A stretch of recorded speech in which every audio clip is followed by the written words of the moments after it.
ജനങ്ങളെ ജീവനും സ്വത്തിനും രക്ഷപ്പെടണം. നിങ്ങൾക്കറിയാൻ വേണ്ടി കഴിയുമോ? രാത്രി നിങ്ങളിവിടെ വന്നു നോക്കിയാൽ മതി. ഒരു ദിവസമാണ് നമ്മളെ കള്ളുഷാപ്പിലെ ഷാജി കോൺട്രാക്ടർ 4 മണിക്ക് റെയിൽവേ സ്റ്റേഷൻ ഇറങ്ങി വരുന്ന സമയത്ത് ഒരാണും പെണ്ണ് കെട്ടിമറയാണ് പ്രവർത്തനം പോകുന്നത്. അപ്പോൾ ആ പീഡിയ പൂട്ടിയിട്ടില്ല, പീഡിയ കഴുകി വൃത്തിയാക്കിക്കൊണ്ടിരിക്കുക. അതുപോലെ തന്നെ ഇവിടെയുള്ള ഒരാളെ വീട്ടിലേക്കാണ് 3 സ്ത്രീകൾ എരിച്ചില്ല. എന്നിട്ട് അയാൾ ചോദിക്കുക, നിങ്ങളെന്താ ഇവിടെയെന്ന്? തലയ്ക്ക് മത്ത് പിടിച്ചിട്ട് അയാൾ പറയും, ഇതിൻ്റെ വീടല്ലേ? ആ, നിങ്ങളെ വീടല്ലേ? തിരിച്ചുപോയി. അതുപോലെ ഇവിടെയുള്ള നമ്പീശൻ്റെ നമ്മുടെ നമ്പൂരിൻ്റെ ഒരു കുളം അവിടെ ഇല്ലെത്തി.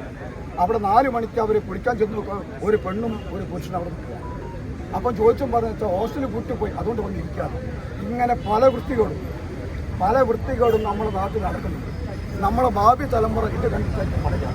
അതുകൊണ്ട് ഈ പ്രദേശം കഞ്ചാവ് മാഫിയൻ്റെ കേന്ദ്രമാക്കി വളരാൻ അനുവദിക്കുമെന്ന പ്രഖ്യാപനമാണ് നമ്മൾ നടത്താൻ. അതുകൊണ്ട് ജനങ്ങൾ ജാഗ്രത വഹിക്കണം. നമ്മുടെ നാട്ടിൽ ഇത്ര നിലപാട് സ്വീകരിക്കുന്നവരെങ്കിൽ അവരെ ഒറ്റപ്പെടുത്തണം. അതുകൊണ്ടാണ് നമ്മൾ പറഞ്ഞത് ഈ 2 മണിക്ക് എന്ത് കച്ചവടം. ഈ മെഡിക്കൽ കോളേജ് ആശുപത്രിയിലേക്ക് എമർജൻസി വണ്ടി പോകുന്നതാണ്. ഇതെല്ലാം മനസ്സിലാക്കിക്കൊണ്ടാണ് ഞങ്ങൾ നിങ്ങളുടെ ആവശ്യം വെച്ചിട്ടുള്ളത് പറഞ്ഞു.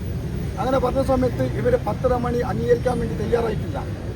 10:30 മണി അംഗീകരിക്കാൻ വേണ്ടി തയ്യാറാത്തതിൻ്റെ ഭാഗമായിട്ട് ഞങ്ങൾ ഒരു നിർദ്ദേശം പരിഹരിക്കാൻ വേണ്ടി ഒരു നിർദ്ദേശം കൂടെ വെച്ചു കൊടുത്തു. ഈ ഒരു മാസം വരെ നിങ്ങൾ 10:30 മണി വരെ വീട് അടക്കണം. ശേഷം അത് കഴിഞ്ഞിട്ട് ഈ കമ്മിറ്റി യോഗം ചേരും. ഈ കമ്മിറ്റി യോഗം ചേർന്നിട്ട് എന്നിട്ട് നമുക്ക് ഉചിതമായ തീരുമാനമെടുക്കാം.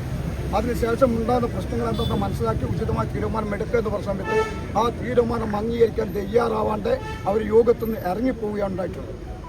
അങ്ങനെ ഇറങ്ങിപ്പോയ സ്ഥിതിക്ക് ഞങ്ങൾ പോലീസ് സ്റ്റേഷനിൽ എടുത്ത തീരുമാനം ഞാനും ചന്ദ്രനും മറ്റുള്ള രാഷ്ട്രീയക്കാരും പോലീസ് സ്റ്റേഷനിൽ ആ വിവരം നിങ്ങൾ കൊടുത്തിട്ടുണ്ട്.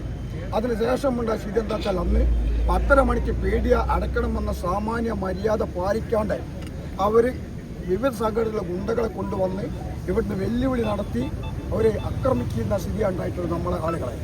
അതിൻ്റെ ഭാഗമായിട്ട് DYFിൻ്റെ മേഖലാ അസിന് മൂക്ക് പൊട്ടിട്ട് ഇപ്പം വീട്ടുകാർക്ക് ഹോസ്പിറ്റലിൽ